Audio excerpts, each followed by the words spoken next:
अस्सलाम वालेकुम व्यूअर्स, मैं हूं समीना पाशा। उम्मीद है आप लोग खैरियत से होंगे। व्यूअर्स, कुछ अहम खबरें और अपडेट्स लेकर इस व्लॉग में आपके सामने हाजिर हैं जनाब।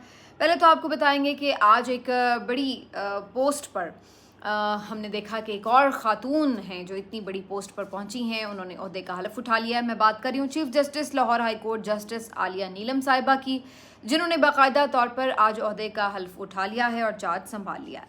दूसरी तरफ आज हम बात करेंगे इमरान खान साहब की जो अबूरी ज़मानत मनसूख हुई और वो ख़त्म हुई, खारिज हुई, उसकी जो एक डिटेल जजमेंट आनी थी वो जजमेंट आज आई है। और वो जजमेंट आप पढ़ें तो आपको बड़ा अजीबोगरीब किस्म का एक्सपीरियंस होगा।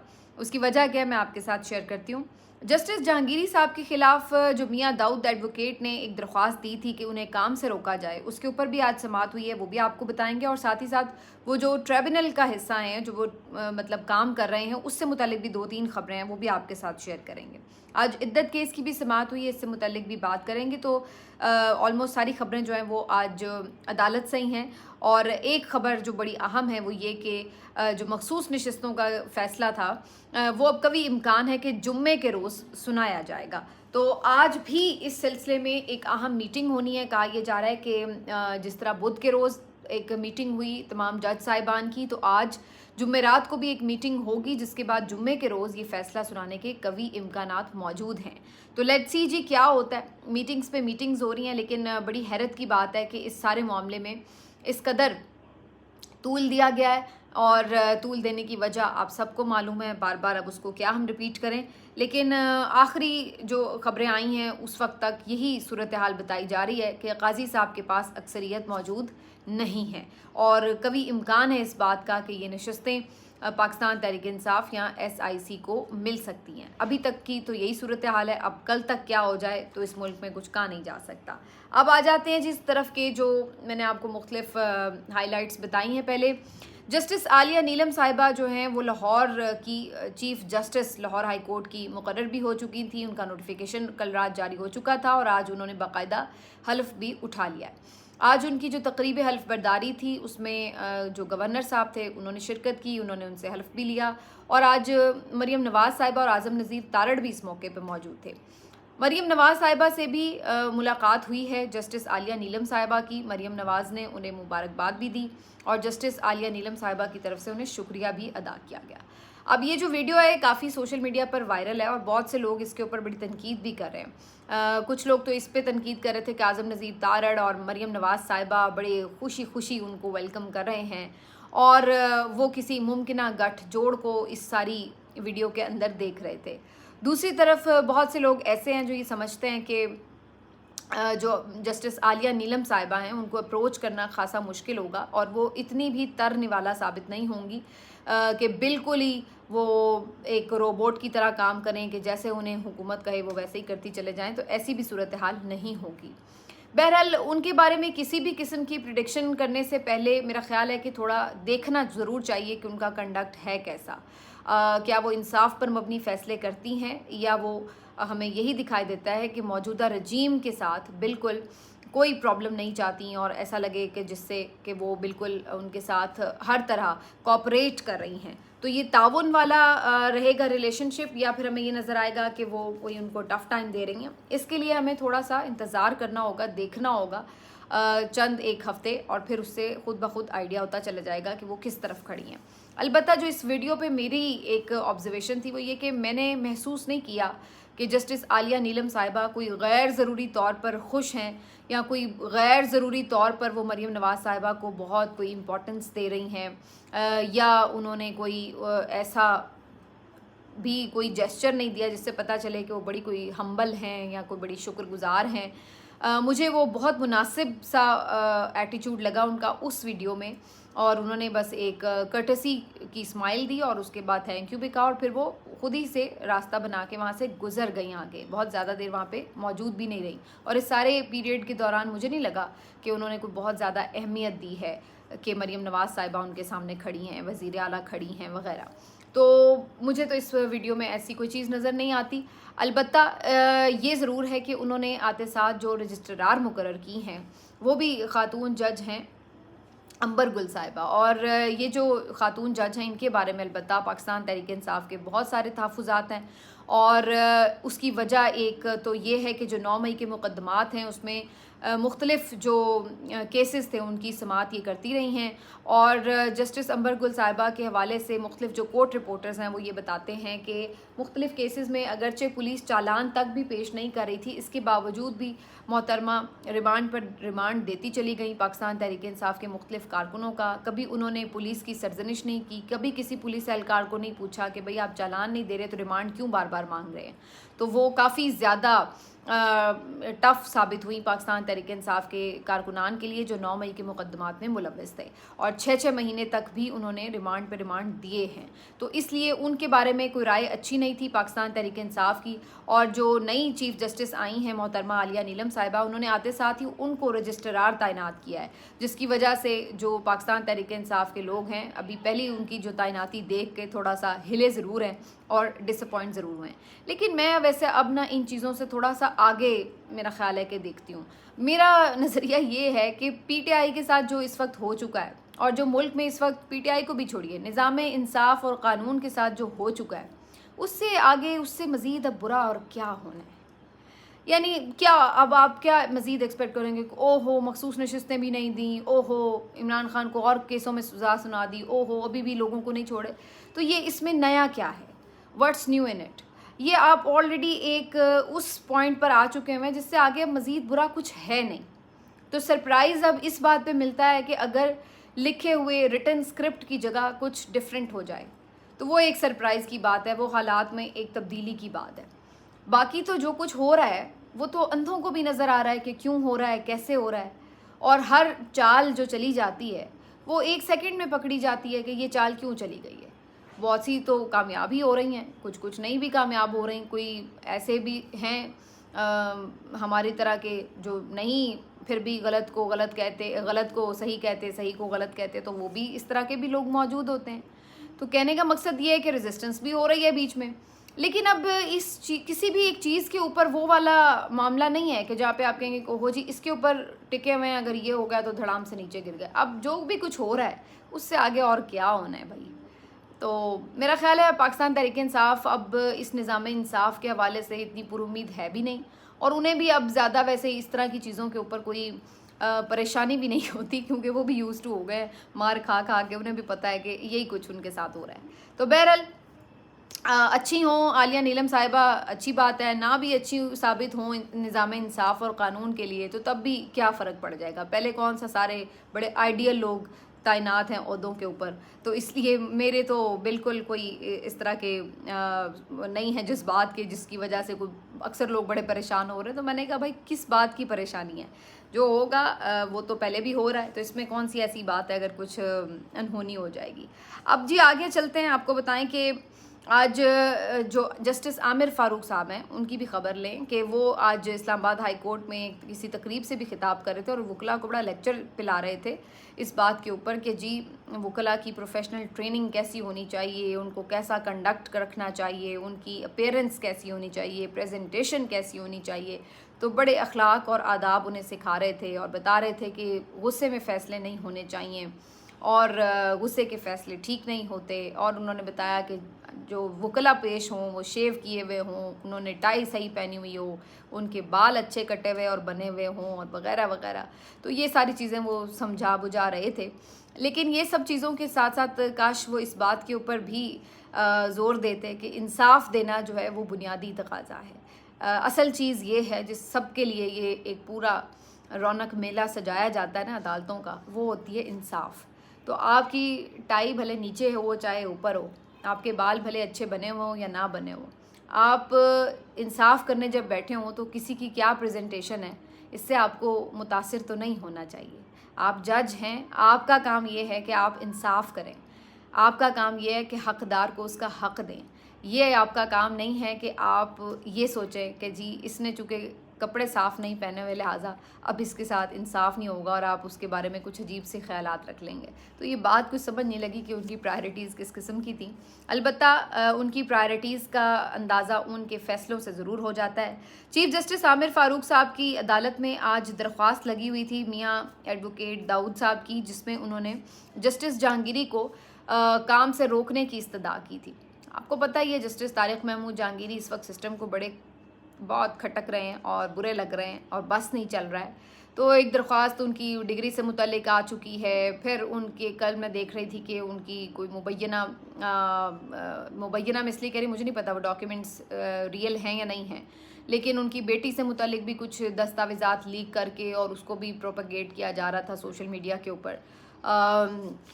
उन दस्तावेज़ात में वैसे ऐसा कुछ ख़ास था भी नहीं। कोई रेजिडेंशियल वो परमिट था।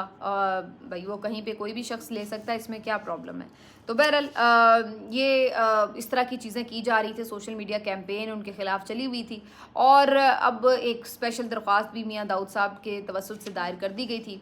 मकसद यही है कि उन्हें किसी भी तरह काम से रोका जाए, क्योंकि वो जो इलेक्शन ट्रिब्यूनल पे काम कर रहे हैं वो तकलीफ़ दे रहा है, क्योंकि वो जो और केसेस में भी इंसाफ पर मबनी फ़ैसले दे रहे हैं वो प्रॉब्लम कर रहा है। तो उन्हें काम से रोकना बड़ा ज़रूरी था। इस सिलसिले में आज जो समाअत हुई वो आमिर फ़ारूक साहब की अदालत में हुई और आपको पता है कि आमिर फ़ारूक साहब के होते हुए किसी को कोई टेंशन लेने की ज़रूरत नहीं होती। तो आमिर फ़ारूक साहब ने अगरचे इस दरख्वास्त के ऊपर 2 एतराज़ात थे, उस एतराज़ात के साथ ही दरख्वास्त समाअत के लिए फ़िक्स भी की, सुनी भी और अल्टीमेटली उन्होंने इसके ऊपर फ़ैसला महफूज कर लिया है कि ये काबिल समाअत है या नहीं है। तो अभी सिर्फ पहले मरहले में काबिल समाअत होने या ना होने पे फ़ैसला होगा। अगर तो वो इसको नाकाबिल समाअत करार देते हैं तो फिर तो लगेगा कि वो कुछ हद तक अपने जजेस के साथ खड़े हैं, लेकिन अगर वो काबिल समाअत करार देते हैं तो साफ पता चलेगा कि अभी भी वो इस पूरे सेटअप के साथ खड़े हैं और उनकी मनमर्जी जहाँ पर होती है वो वहाँ पर कोशिश पूरी करते हैं कि उनके साथ कोऑपरेट किया जा सके। दूसरी तरफ उन्हीं की अदालत में यही ट्रिब्यूनल से मुतल्लिक भी एक केस की समाअत थी, उसमें अलबत्ता उन्होंने मनचाहा फ़ैसला इलेक्शन कमीशन को दे दिया है और फ़िलहाल जस्टिस तारिक महमूद जहांगीरी साहब को उन इलेक्शन के ट्रिब्यूनल्स के अंदर ट्रायल से रोक दिया, यानी कार्रवाई आगे ना बढ़े। तो जो मन मर्जी थी, इस वक्त सबसे बड़ा प्रॉब्लम जो बना हुआ था PMLN के इन तीनों हलकों के हवाले से वो यही था कि किसी भी तरह ये इस्लामाबाद के 3 हलके ना खुलें, क्योंकि अगर ये खुलते हैं तो ज़ाहिर है सबको पता है कि वो नहीं जीते हुए PMLN के लोग और PTI को ये नशिस्तें वापस मिल जाएंगी। तो किसी भी तरह वो इसको रोकने की कोशिशों में मसरूफ़ हैं पिछले 1 महीने से। तो आज इस कोशिश में काफ़ी हद तक फिर से आमिर फ़ारूक साहब ने उनको थोड़ी ऑक्सीजन फराहम कर दी है और फ़िलहाल ट्रायल को आगे बढ़ने से रोक दिया है। अब मीनवाइल आप देखें ना, रेफरेंस पे काम शुरू हो जाएगा, मीनवाइल फिर ये तब्दीलियाँ शुरू हो जाएंगी ट्रिब्यूनल्स की, तो ये सब शुरू हो जाएगा।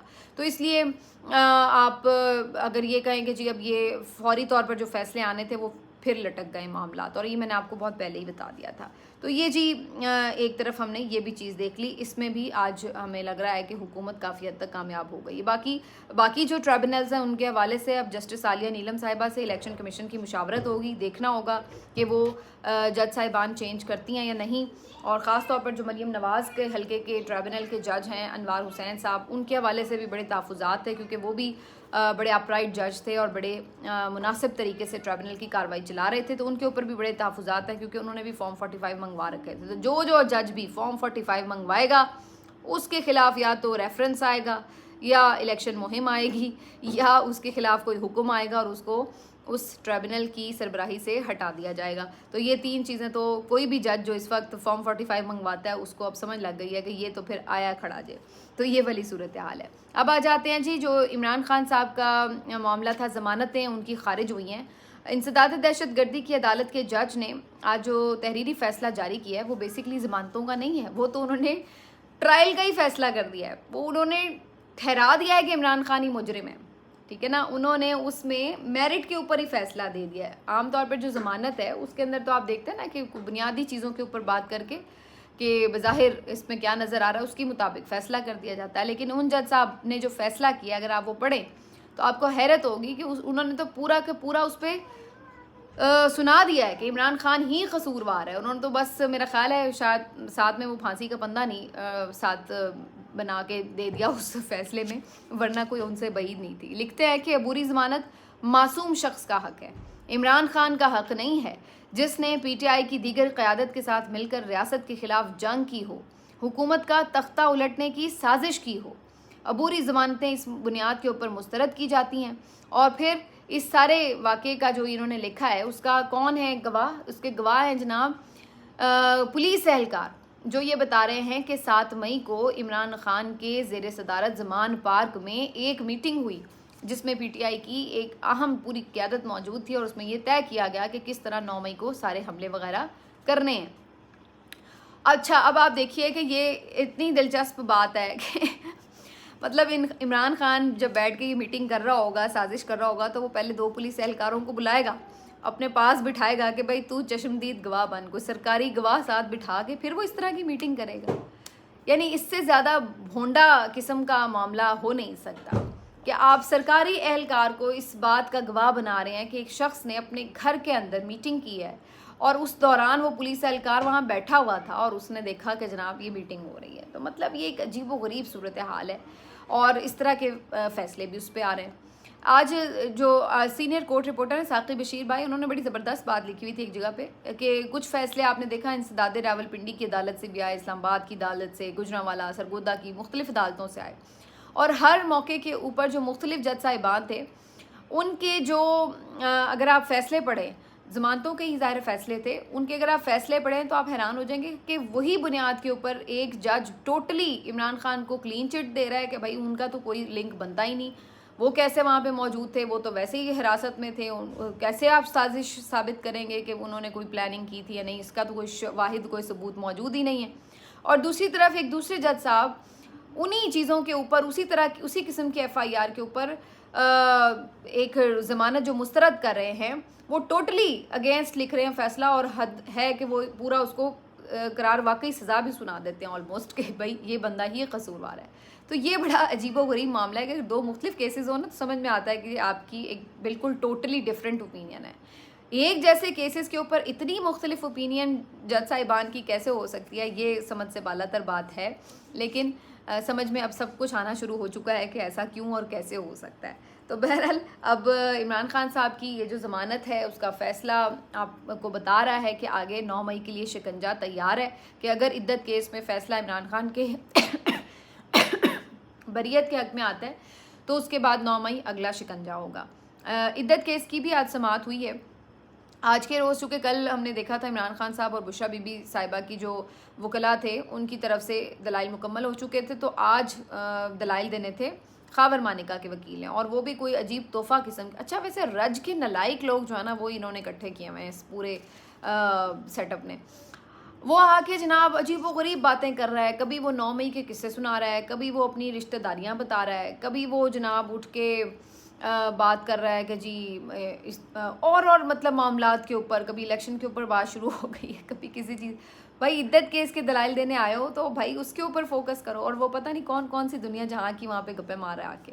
फिर जज साहब ने कह ही दिया, मजूका साहब ने, कि अब मैंने आपकी सारी बातें सुन ली, अब ज़रा केस के ऊपर आ जाएँ। और फिर केस के ऊपर भी उनकी वही इल्तवा की दरख्वास्तें थीं कि जनाब उलमा से आप मशरावत कर लें, उलमा इकराम से फतवा लिया जाए कि क्या 39 दिन में मुद्दत हो सकती है पूरी इद्दत की, मैक्सिमम टाइम, इसका मिनिमम टाइम 90 दिन नहीं होना चाहिए। तो इसके ऊपर जी आप ले लें और उस वक्त तक सारे केस की जो कार्रवाई है उसको इल्तवा में डाला जाए। तो ये उन्होंने नई दरख्वास्त ज़रूर दे दी है, लेकिन दूसरी तरफ इस्लामाबाद हाई कोर्ट का जो ऑर्डर है वो अपनी जगह मौजूद है कि आपने 12 तारीख तक इस केस की समाअत मुकम्मल करके फ़ैसला सुनाना है। तो अब देखते हैं जी, 12 तारीख कल है, क्या कल इस केस का मुख्तसर फ़ैसला आ जाएगा या मज़ीद इल्तवा की तरफ जाते हैं मजूका साहब। अगर जाते हैं तो फिर PTI जाके उसको चैलेंज करेगी इस्लामाबाद हाई कोर्ट में। तो ये बिल्ली चूहे का खेल है, ये आँख मचोली है, ये अदालतों से एक अदालत से उधर, उधर से उधर, ये इस तरह का सिलसिला है और जो हमें आगे मज़ीद चलता हुआ नज़र आएगा। ये केसेस अगर ख़त्म हो जाएंगे तो नए केसेस में आ जाएगा, लेकिन फ़िलहाल ये लड़ाई इतनी जल्दी सिमटती हुई नज़र नहीं आ रही, तावक्त के कुछ जो मेजर फ़ैसले हैं वो ना हो जाएं। और बज़ाहिर अब यही लग रहा है कि इमरान खान साहब भी 2-3 अहम मेजर फ़ैसले कर चुके हैं कि जिस तरह से ये फ़ैसले आएंगे मखसूस नशिस्तों के, मिलिट्री ट्रायल्स के, उस पर भी आज गैर मुअय्यना मुद्दत के लिए समाअत मुलतवी की गई है मिलिट्री ट्रायल्स में, और उसमें भी कोई ख़ास कार्रवाई नहीं हो रही। बस ये हुक्म दे दिया जाता है कि जी उनके साथ अच्छा सलूक किया जाए, उनकी मुलाकात करवा दी जाए। तो इस तरह की बातें ज़रूर हो रही हैं, बाकी उसमें कोई बहुत बड़ा ऑर्डर नहीं आया। ये ज़रूर समझ में आ रही है कि वहाँ पे कुछ जजेस में इख्तलाफात नज़र आ रहे हैं, कुछ चाह रहे हैं कि नए सिरे से ही पूरा ट्रायल हो जाए और कुछ समझ रहे हैं कि नहीं जी जो आप अपील में चूँकि आए हैं, तो जो आपको फ़ैसले में, जो पहले फ़ैसला सुप्रीम कोर्ट दे चुकी है, उस फ़ैसले में जो प्रॉब्लम है सिर्फ वो बता दें ताकि उसके ऊपर समाअत हो जाए। और कुछ जज समझते हैं कि नहीं, नए सिरे से पूरे केस की समाअत हो। तो इसके ऊपर कुछ डिफरेंस ऑफ ओपिनियन ज़रूर नज़र आया जजेस का, लेकिन उसके बाद इन दी एंड क्या मिला ये कि जी गैर मुअय्यना मुद्दत के लिए समाअत मुलतवी हो गई है, तो मिलिट्री कोर्ट्स वाले फिर ठंडे होकर बैठें, सुकून से वहाँ पे जो भी हालात हैं बर्दाश्त करें, क्योंकि इस मुल्क में अभी फ़िलहाल यही सूरत हाल है। तो इमरान खान साहब भी मिलिट्री कोर्ट्स ट्रायल और साथ में ये जो मखसूस नशिस्तों का केस है, ये सब मामला देख रहे हैं, और मेरा ख्याल है इनके फ़ैसले हतमी आएंगे तो उसके बाद वो कुछ बड़े फ़ैसले कर सकते हैं। उन बड़े फ़ैसलों में बहुत सी चीज़ें हैं। एक तो ख़बर ये आ रही है कि जस्टिस आमिर फ़ारूक साहब के ख़िलाफ़ एक रेफरेंस दायर करने की तैयारी है, ये भी देखा जा रहा है मामला। हो सकता है चीफ जस्टिस काजी फ़ायज़ ईसा साहब के हवाले से भी कोई फ़ैसला इस तरह का किया जाए। तीसरा मामला है कि कोई बड़े पैमाने पर एहतजाज की कॉल दी जाए। चौथा, इमरान खान साहब भूख हड़ताल की तरफ जा सकते हैं, और उसको भी फिर पूरा एक चैनलाइज़ किया जाएगा, पूरा एक प्रोग्राम बनाया जाएगा, पूरा एक इवेंट कैसे वो बनेगा उसके ऊपर भी काम सोचा जा रहा है। तो इमरान खान साहब के हाथ में अभी बहुत सारे ऑप्शंस हैं, और वो सिर्फ ये देख रहे हैं कि जैसे फ़ैसले आते हैं उससे मुताबिक पता चलेगा कि उन्होंने आगे किस तरह अपना कदम बढ़ाना है। तो लॉट डिपेंड्स कि कल के फ़ैसला क्या आता है मखसूस नशिस्तों का, और फिर उससे आगे भी आमिर फ़ारूक साहब क्या करते हैं, किस तरह से उनका कॉन्डक्ट रहता है, तो ये सब चीज़ें भी आगे जो है चलेंगी।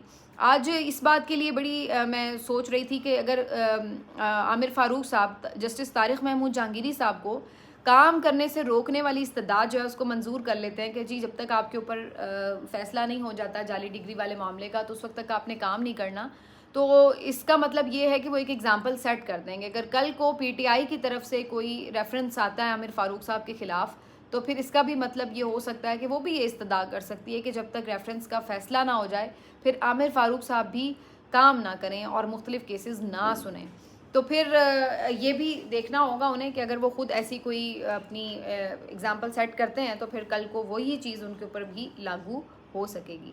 मिलते हैं आपसे अगले वीलॉग में, अपना ख्याल रखिए, अल्लाह हाफ़िज़।